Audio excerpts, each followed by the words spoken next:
Spotify ஹேக்கருக்கு ஆனோஸ் archive அப்படிங்கிற ஒரு pirate activist group என்ன பண்ணியிருக்காங்கன்னா டிசம்பர் 20 2025 அன்றைக்கி ஒரு ஆர்டிக்கல் எழுதியிருக்காங்க. அந்த ஆர்டிக்கலில் 256 million rows of meta data, அதாவது ஸ்பாட்டிஃபையோடைய மியூசிக் லைப்ரரியில் 86 மில்லியன் ஆடியோ ஃபைல்ஸ் வந்து லீக் ஆயிருக்கு. இதை யார் வேணாலும் அக்சஸ் பண்ணலாம் அப்படிங்கிற மாதிரி ஒரு ஆர்டிக்கல் எழுதுறாங்க.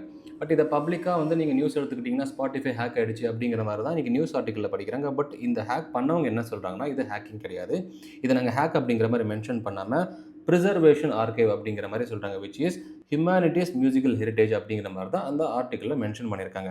அண்ட் அவங்க இன்னொரு விஷயமும் கிளைம் பண்ணுறாங்க, இந்த ப்ரிசர்வேஷன் ஆர்கைவ் இருக்குது தெரியுங்களா, இதில் 99.6% ஆஃப் மியூசிக் ஃபைல்ஸ் இது வரைக்கும் ஸ்பாட்டிஃபைல கேட்ட எல்லா சாங்குமே இதில் வந்து இருக்குது அப்படிங்கிற மாதிரியும், அண்ட் ஸ்பாட்டிஃபை வந்து உடனே என்ன பண்ணுறாங்க, கன்ஃபார்ம் பண்ணுறாங்க. ஸோ ஆமாம், இந்த மாதிரி வந்து மியூசிக் லைப்ரரிஸ் எல்லாமே லீக் ஆயிருக்கு த்ரூ அன்ஆத்தரைஸ்டு ஆக்சஸ் மூலமாக. இந்த குரூப் என்ன பண்ணியிருக்காங்க அப்படின்னா இல்லிசிட் டாக்டிக்ஸ் அப்படிங்கிற ஒரு டாக்டிக்ஸ் யூஸ் பண்ணியிருக்காங்க. இது மூலமாக தான் அவங்க என்ன பண்ணியிருக்காங்க, டிஜிட்டல் ரைட்ஸ் மேனேஜ்மெண்ட்டை வந்து பைபாஸ் பண்ணியிருக்காங்க. ஸோ ஒரு மியூசிக் இருக்குது அப்படின்னா அதுக்கு ஒரு ரைட்ஸ் இருக்குது, டிஜிட்டல் ரைட்ஸ் டிஆர்எம்னு சொல்லுவாங்க, அதை பைபாஸ் பண்ணியிருக்காங்க அப்படிங்கிற மாதிரி ஸ்பாட்டிஃபை கன்ஃபார்ம் பண்ணுறாங்க.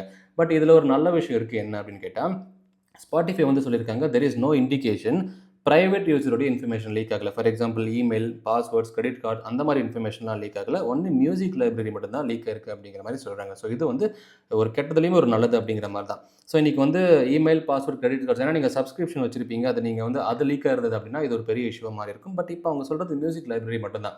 பட் இது மூலமாக நெக்ஸ்ட் நம்ம எப்படி சேஃப் அண்ட் செக்யூராக இருக்கலாம் அப்படின்னா, நம்ம டோரண்ட்டை பற்றி ஒரு வீடியோ போட்டிருப்போம். அப்போ இது எல்லா ஃபைல்ஸுமே டோரண்ட்டில் கிடச்சிச்சு அப்படின்னா, இன்றைக்கி ஒரு மியூசிக் ஃபைல்ஸ் எடுத்துக்கோங்க, இன்றைக்கி டிஆர்எம்ல ஒரு கிட்டத்தட்ட ஒரு 86 மில்லியன் ஆடியோ ஃபைல்ஸ் ஒரு டோரண்ட்டில் டவுன்லோட் பண்ணுறாங்கன்னா, அது மூலமாக சைபர் கிரிமினல்ஸ் உங்களுக்கு மேல்வேர் ஸ்ப்ரெட் பண்ணுறதுக்கான வாய்ப்புகள் நிறையவே இருக்குது. அதே மாதிரி அதை நீங்கள் வந்து யூஸ் பண்ணுறீங்க, இல்லை டோரண்ட்டில் வந்துருச்சு அப்படின்னா சப்ஸ்கிரிப்ஷன் யூசர்ஸ்லாம் இருக்காங்க, அவங்களுக்கு என்ன மாதிரி நிலைமைகள் இருக்கும் அப்படிங்கிறது ஒரு பேசு பொருளாக போயிட்டுருக்கு.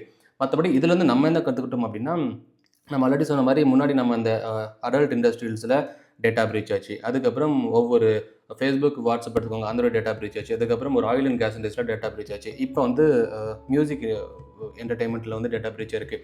ஸோ இப்படி ஒவ்வொரு இண்டஸ்ட்ரியுமே டேட்டா அப்படிங்கிறது பிரீச் ஆகும். நீங்கள் மறக்காமல் கமெண்ட் செக்ஷனில் நீங்கள் எந்த இண்டஸ்ட்ரியில் வேலைக்கு போகணும்னு நினைக்கிறீங்க அப்படிங்கிற சொல்லுங்கள். அதுக்கு தகுந்த மாதிரி நம்ம வந்துட்டு ஒரு சைபர் செக்யூரிட்டியில் எப்படி என்னென்ன மாதிரி வேலை இருக்கும் அப்படிங்கிறத நீட்டாக உங்களுக்கு ரெஸ்பாண்ட் பண்ணலாம்.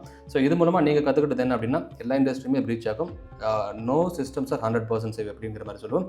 பட் நம்மளுடைய அட்டாக் சர்ஃபேஸை கொஞ்சம் ரெடியூஸ் பண்ணிக்கலாம் இந்த மாதிரி கேஸ் ஸ்டடிஸ் மூலமாக.